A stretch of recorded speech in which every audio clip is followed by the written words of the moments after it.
Uh, Finally, thank goodness I'm feeling so much better today. No more sniffles or sick boy sounds from me.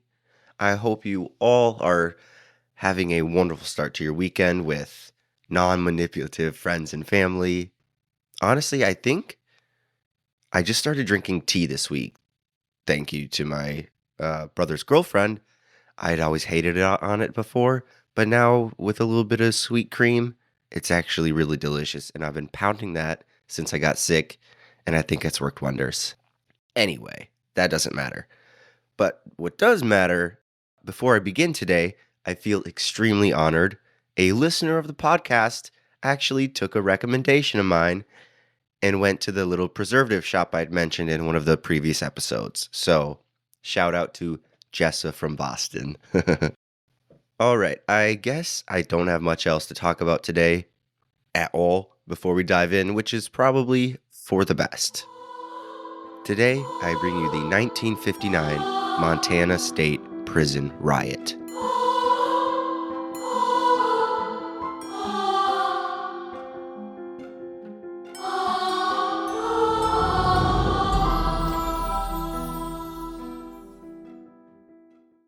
So, two reasons for picking this today, a bit different than our other serial killy focused episodes. One, again, mentioning her, my brother's girlfriend. She was recently watching I believe it's called Ghost Files episode with Ryan and Shane from BuzzFeed Uncut, if you know them. And this episode featured an allegedly haunted spoopy whoopy prison. Yep, the Montana State Prison. You're so smart. They had happened to cover a bit of the backstory and hit upon a massive riot in the late 50s, and I had to know more. The second reason being, my father, he worked at a federal prison for years. In fact, the famous Tim Allen was once housed there during his career, or before he got famous, I should say, while my dad worked there. Among many things he's told me about his years in the prison, this part always stuck out to me most. He said that no matter who came and went, the inmates were almost always nicer than the majority of the guards. Take that as you will. Anyways, I was hooked. So here we go. The year is 1959, and prisons are just so hip and progressive already, it's hard to imagine them getting any better. But that's what the newly appointed Montana State Warden, Floyd Powell, set out to do. Quote, born in Laval, Wisconsin, just before World War I, Floyd Powell came to Montana in response to the nationwide search for a warden who would update the Montana State Prison into a modern facility. With more than 18 years of penal experience at the Wisconsin State Prison, Powell arrived in Deer Lodge knowing the only way to truly modernize a prison rested in building a whole new facility. What existed in downtown Deer Lodge was far too antiquated to be worth revitalizing. Within weeks of taking charge of the prison, Powell summoned in his friend and subordinate Ted Roth from Wisconsin to be his deputy warden. End quote. Which is all fine and dandy, but the problem, however, is that these are the only two people within the prison walls who want any change to happen. You see, for years, many prisons, but almost most notably Montana State, they were quite corrupt. Prisoners had developed this con boss system for living behind bars. And this lax security allowed for prisoners to run black market operations and schemes, sell drugs, abuse other prisoners, and it even allowed the guards to flourish and make extra cash or wield their power accordingly. That being said, both the Montana State prisoners and guards didn't take too kindly to Powell and Roth coming in and essentially dismantling everything they had built.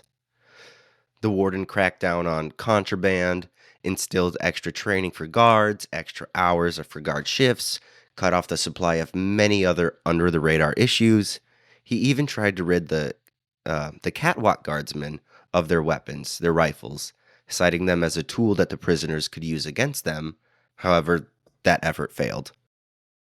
The most pushback, it seemed, came from Montana's civilian population itself, the majority of whom thought that any improvement to prisoner life was simply coddling them.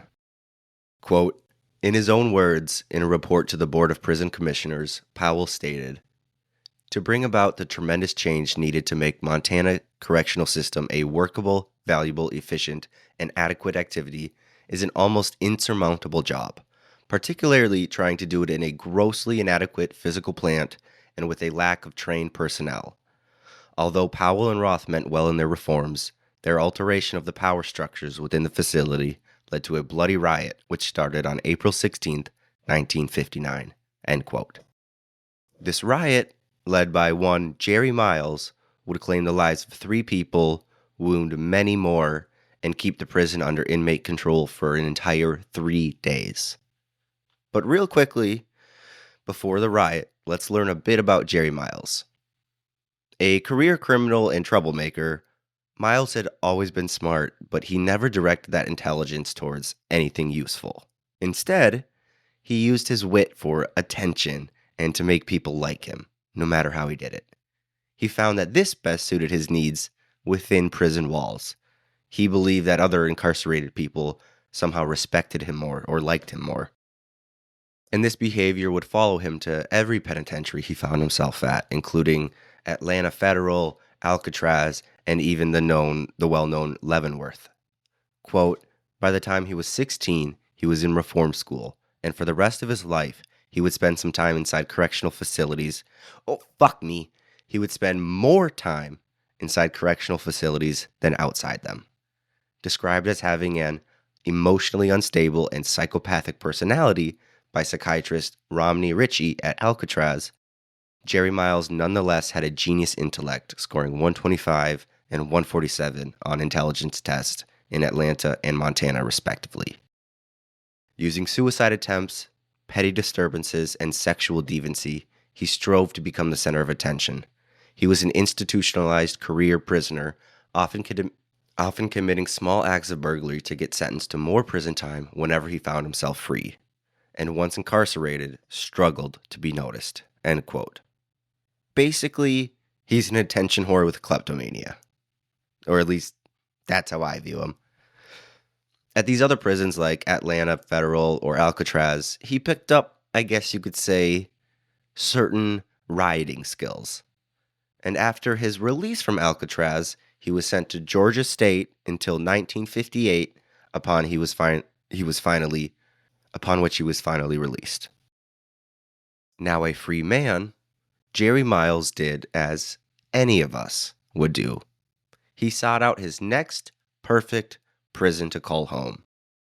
Quote, "During his long prison tenure, Miles had learned of a prison in Montana where the convicts ran the industries, and Miles was interested in what he viewed was a place where he could have power." End quote. This dream prison of his happened to be Montana State in the town of Deer Lodge, and Miles headed straight for it. He purchased a one-way bus ticket to the nearest city of Butte, Montana, and was immediately arrested for burglary, like the first day he was there. And just as he'd planned, Jerry was sentenced to 5 years in Montana State Prison. Quote, "Since the prison at that time was not in the habit of running background checks on incoming prisoners, his previous penal experience went unnoticed, and he was assigned to a cell in the general population." Miles quickly rose to the position of con boss of the garment shop due to his experience in similar places in other penitentiaries around the country and the notoriety of his experience in Atlanta, Leavenworth, and of course Alcatraz. He used that position to his advantage, decorating his cell to look like an apartment with niceties and manipulating young inmates into providing him with sexual favors. End quote. Essentially, in terms of his own personal success, it looked like Jerry had built the life he wanted, somehow, behind bars. I almost want to give him props for that, except he's a killer, so I can't. But with the new warden in house now, everything he had worked so hard for came crashing down in an instant. Lickety-split. Powell abolished this con boss system and stripped Miles of any and all possessions and power he had once obtained. This obviously pissed Jerry off, and he started to act out. He would threaten guards or yell at the warden and at Ted Roth, and this would end him up in isolation multiple times. They called the cell in the very back of isolation all alone Siberia, which I thought was kind of cool. Here, in this lonely cell block, Jerry met a fellow inmate, George Elton. It was with Elton that Jerry plotted his riot with the help of one other inmate by the name of Lee Smart. And finally, after his release back into Gen Pop in the year of 1959, Miles would enact his riot. At roughly 3:30 p.m. on April 16, 1959, Lee Smart tossed a bucket of gasoline onto one of the guards patrolling the catwalk. Miles lit a handmade torch and threatened to burn the guard alive. He quickly gave up his rifle and keys to the cell block and was led to a private cell called The Hole. And this is where that issue with the rifles on the catwalk came back to bite them in the butt. The warden Powell had tried to get rid of them. The guards refused, and now the prisoners have weapons. And as this was happening, prisoners in the cell block opposite of them did essentially the same thing to the other catwalk guard. Oh gosh, I'm about to sneeze.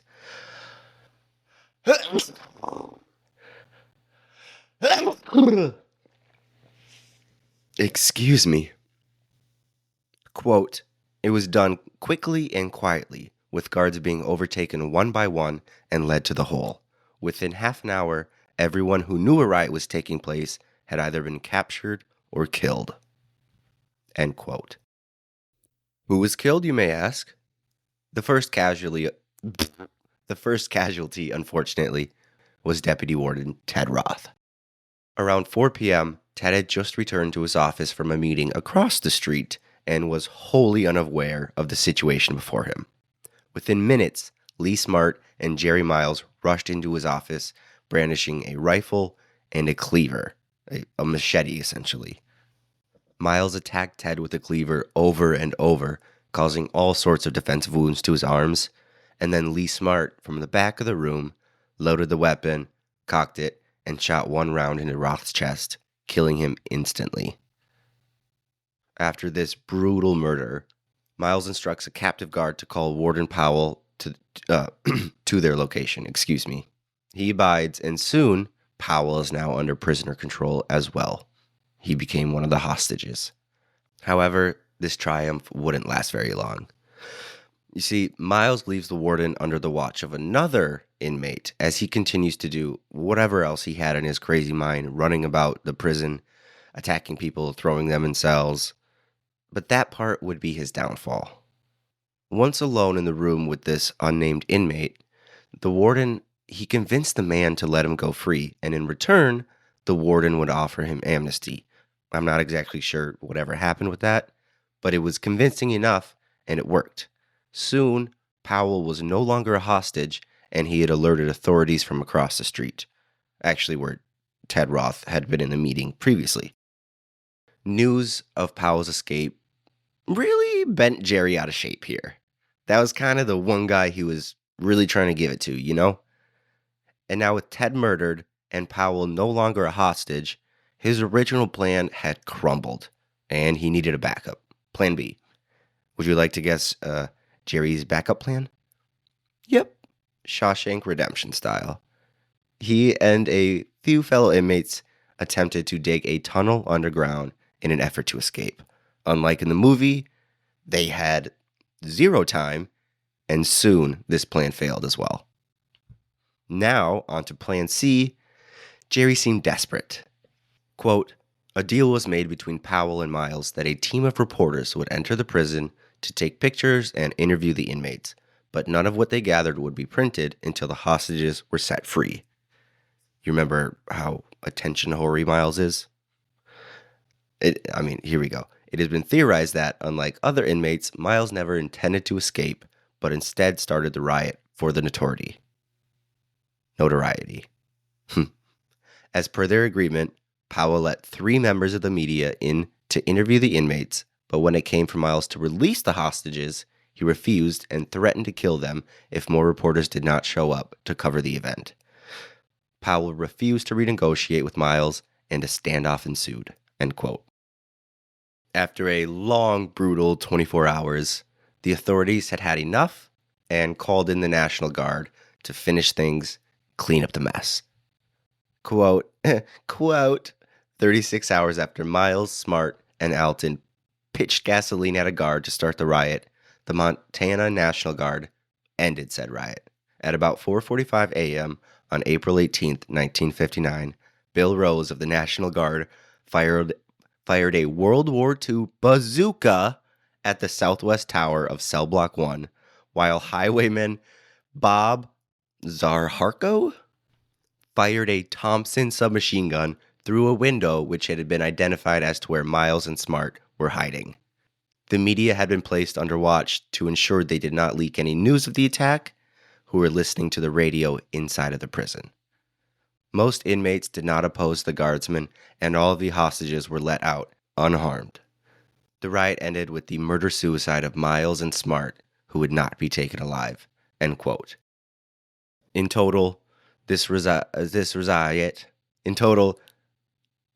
resulted in one civilian death, Ted Roth, and the deaths of inmates Jerry Miles and Lee Smart, and would do much more in years to come for the improvement of prison life and security than Warden Powell would have ever dreamt to do. Unfortunately, he would not be around to see that change in the system before his retirement in 1962. It would take many more years than that, clearly. Quote, in the 20 years between 1959 and when the facility was shut down in 1979, Old Montana Prison struggled with the same problems which had always plagued the institution for the entirety of its history: overcrowding, underfunding, and substandard conditions. The 1959 riot had raised awareness, but few Montanans, I don't know how to say that, Montanans recognized the problem or realized the extent of them, end quote. Nowadays, the original standing cell blocks of the Montana State Prison that were not blown up by a bazooka serve as a historic and possibly haunted site for many to visit and film in. They've actually filmed a couple movies there over the years. And that, folks, is the story of the 1959 Montana State Prison Riot, led by the infamous Jerry Miles. I truly hoped that you enjoyed it.